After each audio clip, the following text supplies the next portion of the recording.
Okay, so we're live. This is Kanishka Sinha, Girish Manimaran, and Avantika Sinha speaking on ruminations. And the topic today is how do you choose your life partner? Girish and myself have been teaching at ISB for the last 4 years, and Avantika has been marking a lot of hundreds, maybe thousands of papers of ISB students about their life goals, etc. And of course, we've been teaching a lot of people for their management trainee stint and speaking to a lot of people after those classes and workshops about their personal lives and their decisions, and one of the big ones is marriage. So about that age of 23 to 35, etc., a lot of people making decisions about marriage. And we thought that would be interesting for us to talk about, and so people who are interested in making those decisions just now can just think. And the topic is, how do you choose your life partner? So Girish, let's go to you first. How do you choose a life partner, buddy? Okay, so based on my life experience, I would say there are 5 steps on how to choose a life partner. Yeah, he came fully prepared for this one. Right? Yeah. So the first step is you got to test the waters first, right? And what I mean by that is before you start coming up with premarital sex, right? That sounds suspiciously like premarital sex, and that's not allowed in our country. There are some Scotty watching this right now, so please clarify what you mean by test the waters. Test the waters means meet as many women as possible, or men, whoever you want as your life partner. So meet as many people as possible, and so that's the first step. So you got to figure out a way to meet them as many as possible, and then the second step is you got to zero in on a few probables. Just trust your gut instinct, trust how you feel with a few people, and third step, spend lots of time with them.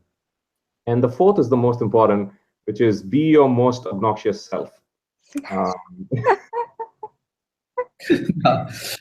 Okay, that's interesting advice. Go ahead, explain. I'm all ears. We're all ears.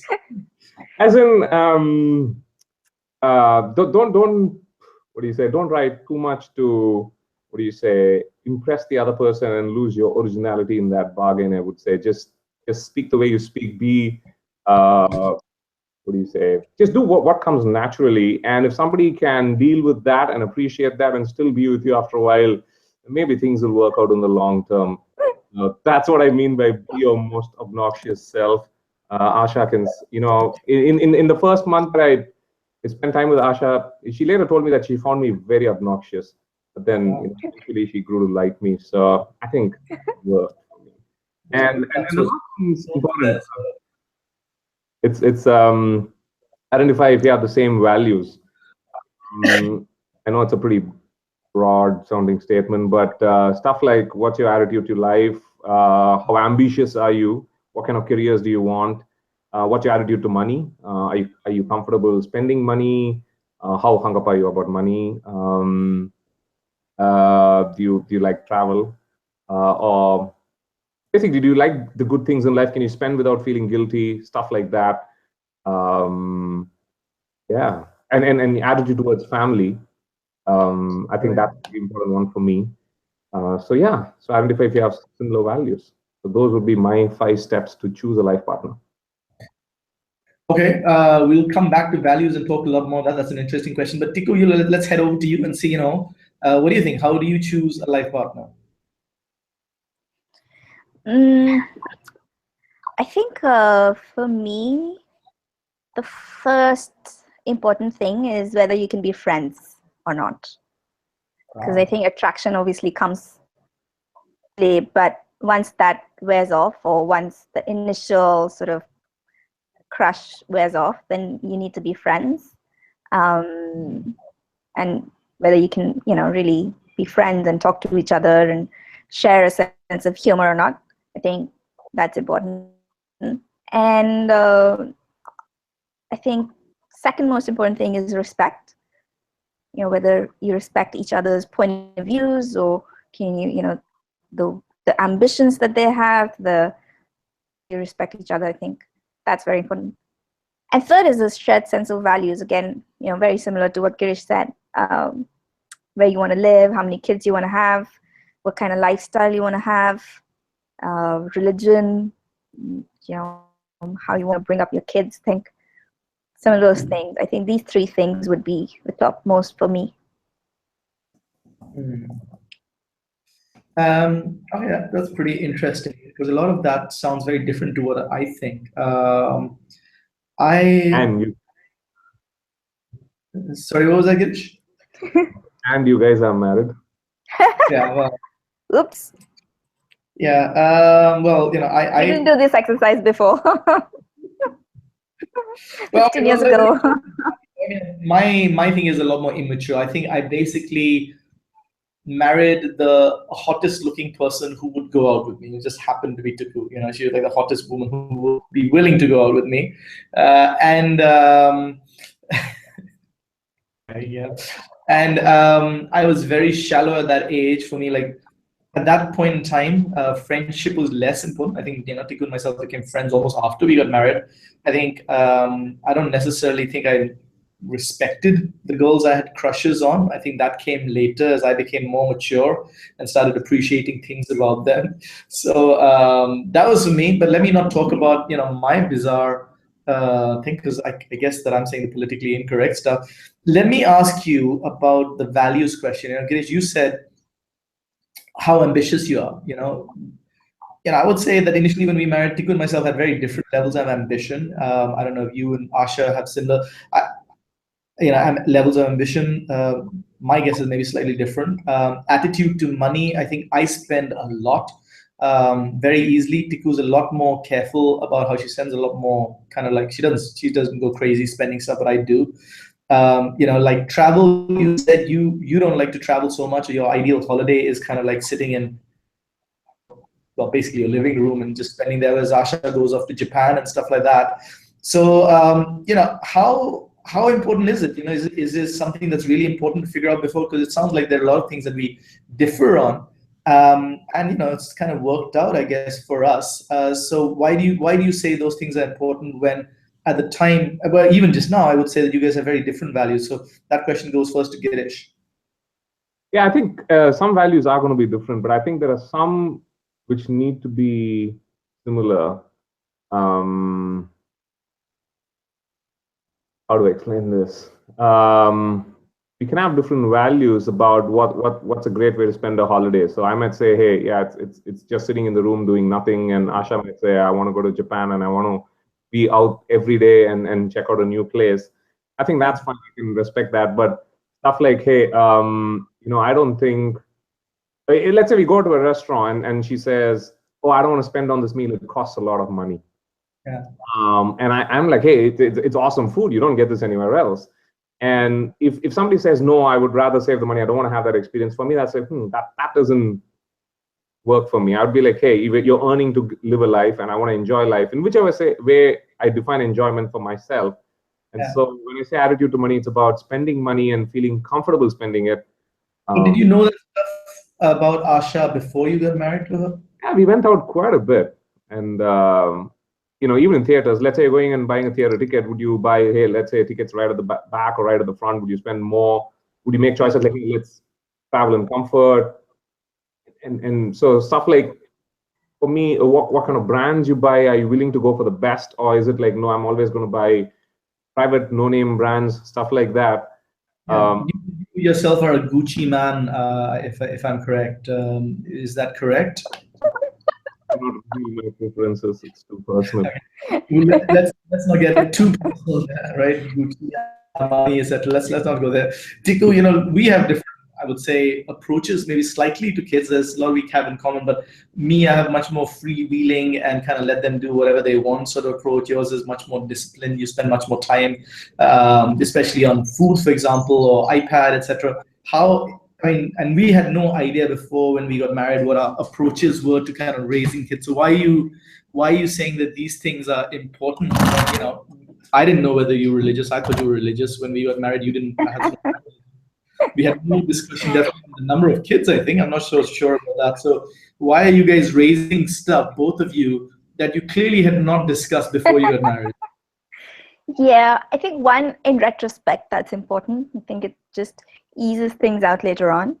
But even then, I think before, for me, it was important whether I was getting into a conservative relationship or a more liberal one, which with you it was a much more liberal, which I could tell because I know I broke up with a guy who was very conservative. And so I think that was really important for me. I think the fact that I could laugh with you, that was important for me. So I think things like, and things like, just whether I want to live here or, you want to go and live in the US, for example, or London, and I definitely don't want to go there, then that could be like a deal breaker. I think discussing things like this beforehand really could solve a lot of issues later. But is it an issue because, like, a lot of these things we're talking about are in retrospect. At the time, we weren't really looking at perhaps these things, or at least maybe I wasn't. And so things worked out. So, I mean, like, is it really important, or is this in retrospect we're saying, oh, we appreciate that now, but if it didn't make a difference, is that something that, if you were advising somebody young, say, have that conversation, or are we just becoming like uncle and aunties? And it's just like, hey, Yeah, my thoughts on that, I don't think it's about having the conversation. I never had a conversation with us about, hey, these are my values, these are your values. I don't think I've had that even now. So right. I think it's just getting a sense of, hey, are we aligned on values? For example, stuff like she said, hey, I wanted to do an MBA over here. I made that choice. So for me, it's like, hey, independence is one of her values, making decisions on her own. And I respect that in her.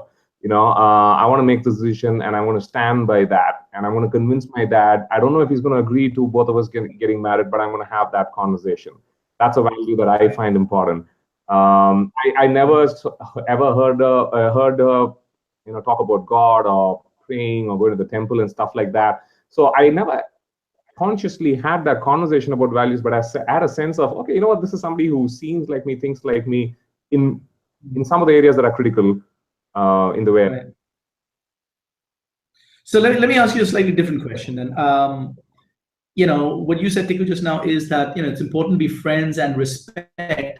Attraction is there, but you know what, that could fade or not fade. So for me, I've always found that if I'm attracted to somebody, it's like in the first second. It's never there. So for me, that was like the first thing.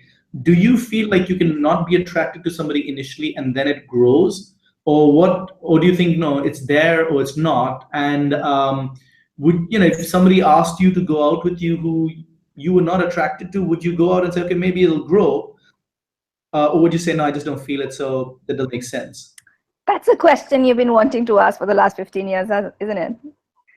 I'm sexy and I know it.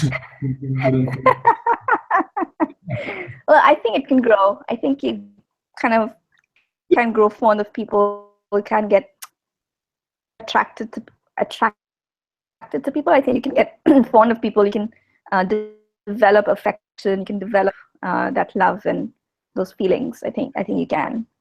Girish, what about yourself? Is attraction instantaneous and it doesn't change for you, or it's like grows over a period of time? I think I've got to be attracted from the beginning. So if I don't like somebody's looks, I don't think I would put in the effort to spend the time with them. So it's like, right. So I think the recommendation for women is, if you have a guy and he's not that sexy, but you like being with him, give him a chance. Whereas for guys, if you don't like the girl immediately, just forget about it. Never speak to her ever again. Does that fit? Yeah. I mean, there needs to be attraction, looks wise, but it doesn't necessarily mean that you are fond of them, right? So, yeah. Right.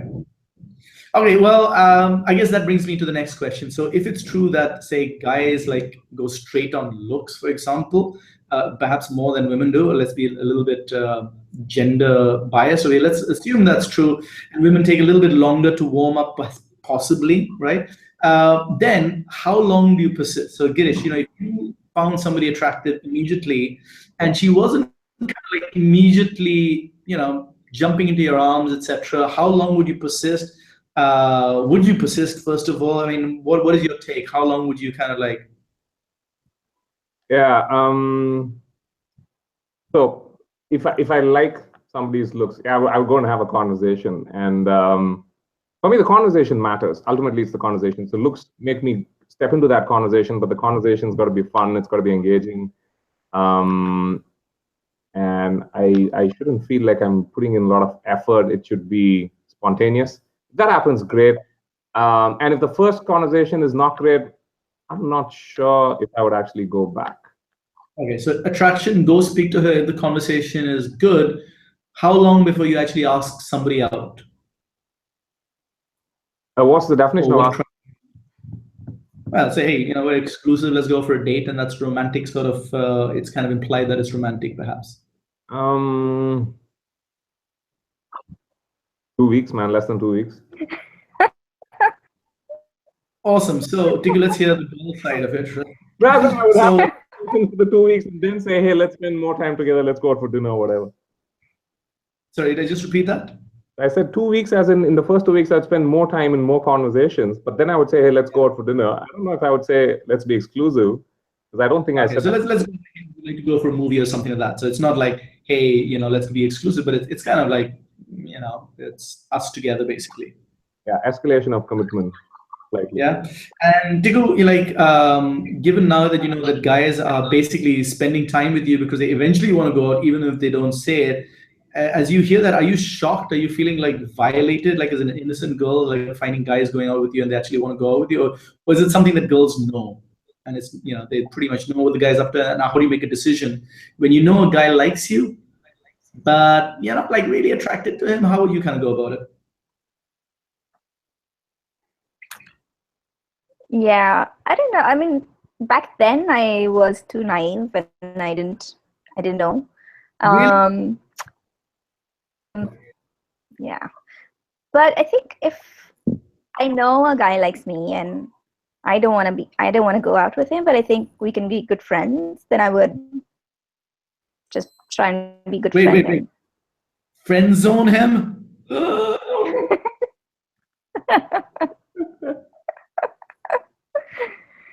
my God. So yeah. you say, okay, I know the guy likes me, but I don't feel that way. But would you kind of say, okay, well, let me explore this because the guy is, seems like a nice guy, so maybe attraction will grow? Or are you like, nah, he's I a think friend? that attraction does need to be there. And I think the fondness can grow later, but I think the initial attraction, if it's not there, then it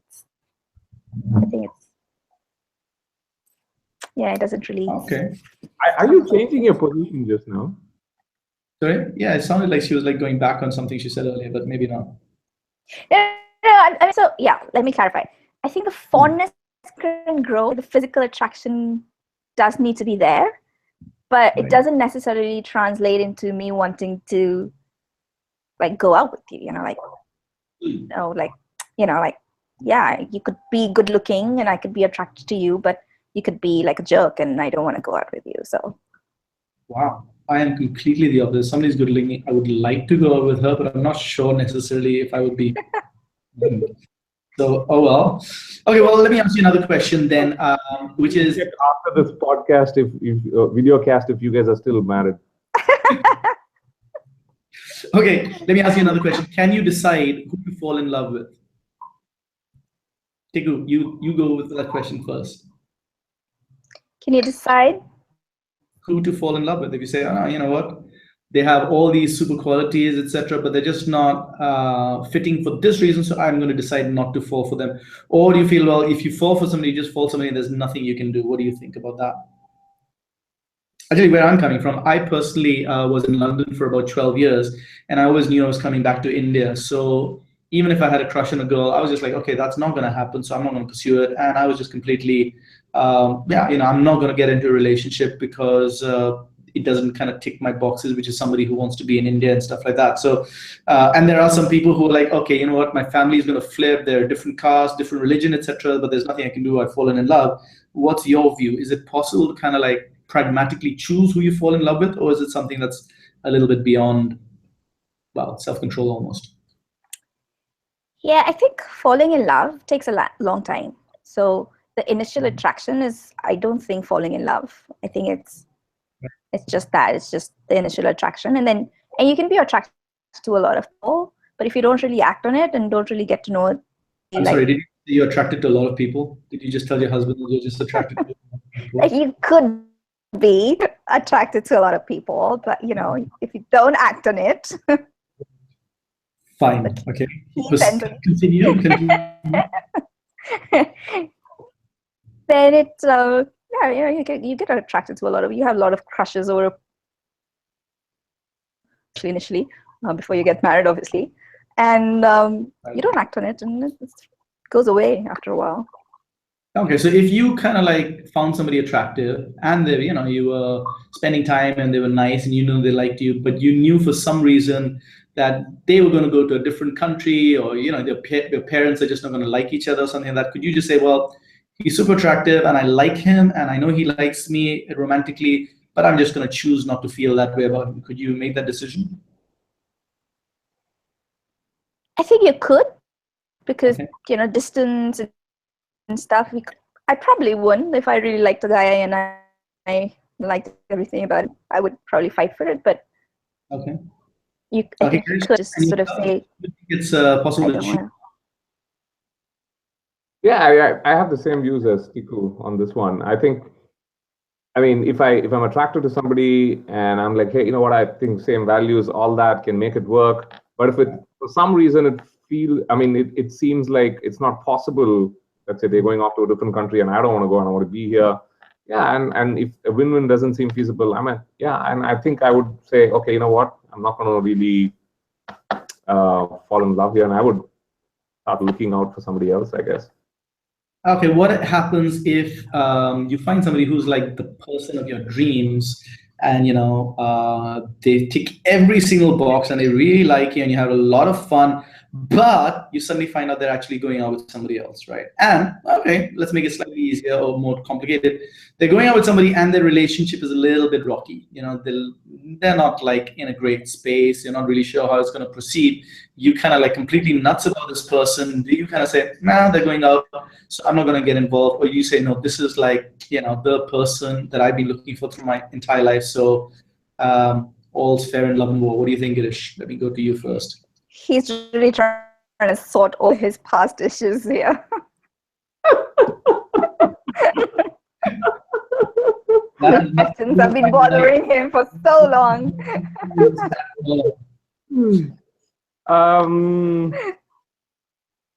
Okay, so if the situation you describe happens, I wouldn't step in. Okay. I wouldn't step in because I think people in challenging situations like that might not really be thinking things through, and in a moment they might say, okay, that's not the right guy, I think whatever, let's go out or whatever. And my concern is that they might feel like they didn't make that choice having considered it and thought it through, and maybe it could come up later. So I would actually, if they're broken up, I mean, if they're in a rocky place in their relationship, I would wait for it to like break off. Yeah. Actually, I would give it some time. In fact, even if they're broken up and they're not seeing each other, I don't think I would make a move. Well, that's mature. And Tiku? Yeah, I think we were in that position, sort of, and I would do what you did. I think at that time that was mature and really nice. That to be their friend and to support them and to, which is really mature on their relationship, and not in there, and just kind of let them be and figure it out. And if that does out, then that's what I did. Wow. Yeah, kind of. I the other parts. Well, what are the parts? All 100 things and all of that. Okay, so you say if somebody is going out with somebody else and you really, really like them, don't step in. It's going to get complicated. It's going to get weird. Maybe wait if it's like really in a bad situation for a little while. But don't step in, and be a friend if you need to be. That's fine. Be a friend, but don't kind of like proactively destroy anything because it's going to get complicated. Is that what I hear you say, Girish? Yeah. Yeah. Yeah, okay, fine. Let me ask you, arranged marriage, right? Our parents' generation, a lot of our parents, that generation had arranged marriages. Today it's like 50-50. And obviously the liberals are going to choose love marriage. But for those people who are kind of slightly conservative and going to say MBAs, etc., would you recommend, hey, listen, I think arranged marriage is not as good as love marriage, or do you say no, it's both completely equal, both equally valid? Where do you stand? Let me hear from you first this time, Tiku. I think you can actually make arranged marriages work unless you've never even met the person before you get married. I think if you meet them once, or you meet them a couple of times, and which happens nowadays, I think you get to meet them, you get to know them, and figure out if they're right for you.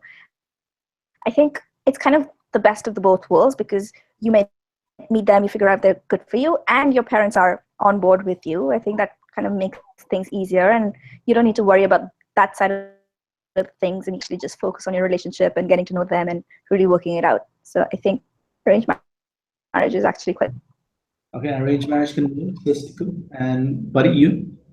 Yeah, I think so too. I think today there's a lot more space for people who go through the arranged marriage route to actually share their views and have their views respected.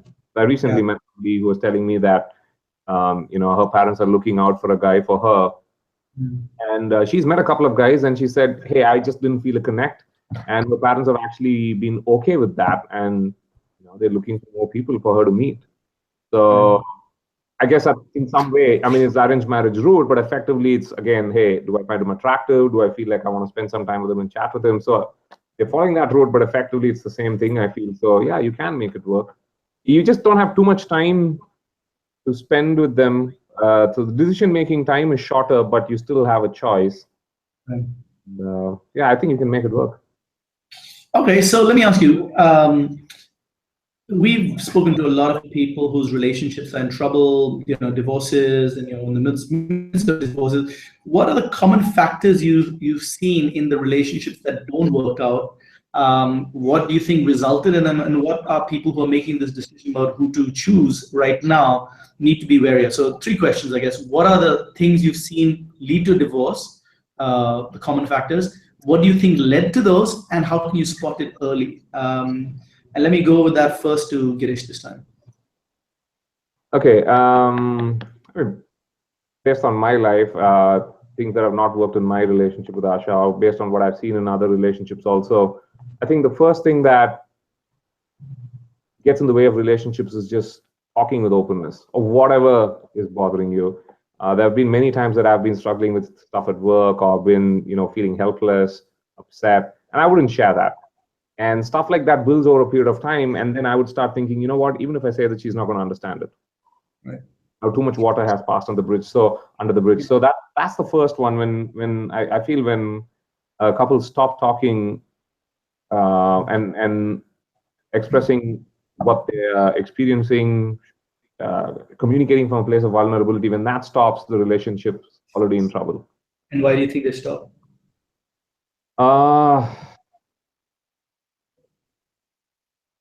Because let me go to Avantika. You're kind of like musing that. because you lose the payoff. Sometimes you can lose the sympathy, and you can always show up really stressed, and you can get some sympathy, and you can those payoffs stop. If you really have a conversation, then you're getting into problem-solving mode. So one is those payoffs stop, so you can keep extracting the juice in some way out of that relationship, not really contributing at home, doing things that are easy. So that's one. What I hear you saying is that sometimes that conversation is going to lead to a solution, and you don't want to do what that solution suggests. So, for example, if your boss is shouting to you, and your wife says, "Well, just shout at him back or quit the job, etc.," and you just don't have the courage to do that, then you don't want to go have that conversation because it puts you in a very uncomfortable position. So, not have that conversation, and then that kind of becomes a problem. So, that's what I hear you saying. Yeah, that's one. And again, any conversation where you're unwilling to, really have an open conversation, could be about sex. We're not enjoying sex. So, hey, how do we handle that? And maybe you got to go and see a doctor, but then I don't know how you feel about people looking at you if they come to know about that. Again, it's about feeling vulnerable about that. So it's any conversation that you feel vulnerable about. The moment you I mean, when you stop having that conversation, you're creating space in that relationship, you're heading for trouble. Yeah. Okay. So that's one. Let me hear from you, Tiku. What have you seen as the biggest source of marriage breakdowns in the conversations you've had? I think for myself and for a lot of women that I've kind of coached, also going to a lot of it, I think, results for women from this whole thing of, we brought up to for a life after marriage, that you're going to marry and your husband and that family will be your life. And because of that, I think we have so many expectations from the husband, and that it's just fair, I think. And what I would say, and I've done, and for other women that I've suggested and I've coached, is bucket, a different buckets in your life, and not just one marriage bucket that's the central theme of your life. But really, if you're not fulfilled in other parts, if you're not happy otherwise, if you don't have anything else to look forward to or to do, or that makes your life exciting, then it's just going to be so unreasonable that there are going to be in these really high expectations that are going to be unmet. So I think, just have a whole life rather than one. Pressure, he says, stop bothering me and I need my space, and you're like, but you don't never spend any time with me. And so you got to have a full life before the marriage will work. Is that what I hear you saying?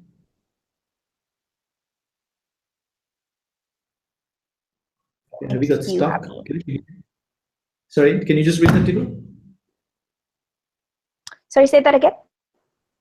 Yeah, I didn't hear the last words of what you said. So I was just checking if I understood you. And what I heard you saying is that you need to have a full life, otherwise too much pressure comes on the husband to fulfill all your emotional needs.